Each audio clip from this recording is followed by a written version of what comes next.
We have a lot of laughs on this show. But you know what's not funny? People getting hurt. Don't try anything you're about to see at home. We've had over 5 minutes of field expertise. We know what we're doing. We are professionals. Today on G-Force, we're gonna play with science. Well, Reginald, take notes. Take notes. Astounding. This is G-Force.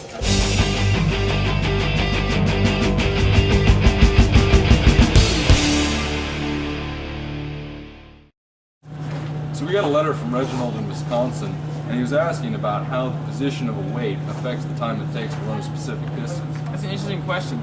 We actually have Reginald as a guest star today. Can you come in, Reginald?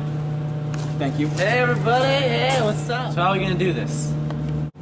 So we're gonna do a small scale? Nah. I think we need some professional help. On it. I got your call. Here's what we're gonna do. Okay, here's what we're gonna do. We're gonna start off with one field, just one, for the runner to run it. Then we're gonna have a runner, well 3 runners, with the weights on them at different positions of their body. They're gonna run 45.72 meters, and we're going to time them. We're gonna take the averages of their times and find the velocities, graph them, and come up with a conclusion.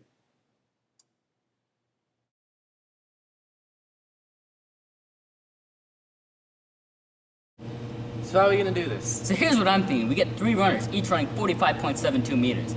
And we can run each trial 5 times. That's a good idea. I think we should put the weight on different positions of our body per trial. And we can do 4 trials for each position, so that way we get a better average. Who's gonna run?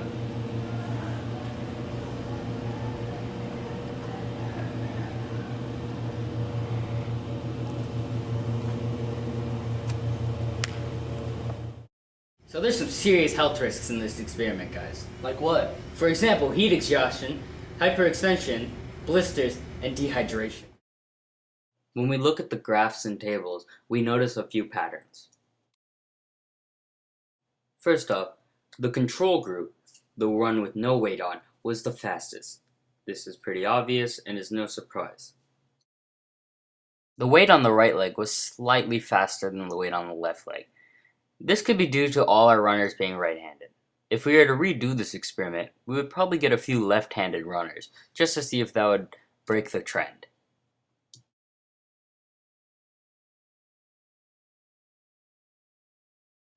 Because we only had 2 waist trials, we could not tell if the waist times were faster than the arm times.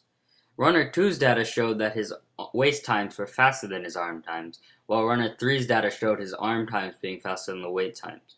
If we were to redo this experiment, we would probably get a weight that would fit around all the runners' leg weights waists, affected the runner so we more could than tell the which one was weights is faster. if the leg weights affected the runner's running technique more.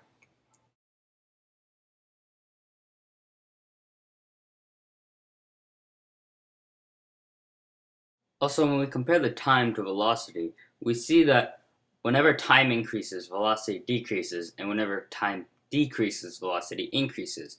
This is because time is inversely proportional to velocity.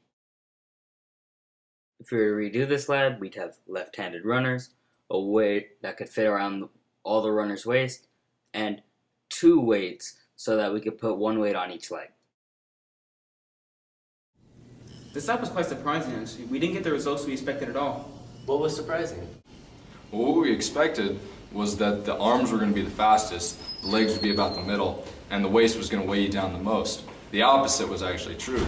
The legs ended up weighing down each runner the most, and then the arms and the waist were surprisingly almost the same. Go. So how would you apply this lab to the real world? Well, there's 3 situations where I can see this lab applying to. One would be a bird building a nest. The second would be weight distribution on an airplane. And the third would be rehabilitation of athletes. Tying this into biology, let's say a bird's building a nest. Building a nest is one of the bird's most important functions because it holds its offspring. If it's weak, it's going to collapse. So the bird wants to build the nest with as many sticks as possible. And if it travels faster with the sticks in its mouth as opposed to its talons, then it will be able to create a stronger nest faster. Also, in the plane example, a typical Boeing 747 can usually hold about 416 people.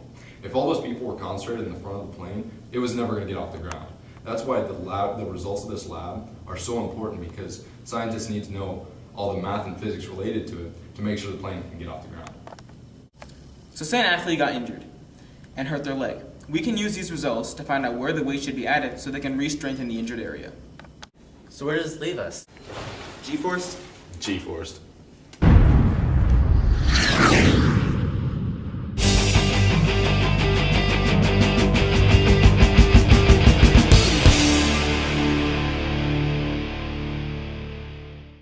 We have a lot of laughs on this show. You know, We have a lot of laughs on this show. We have a lot of laughs on this show. you know, it's not funny. Keep it.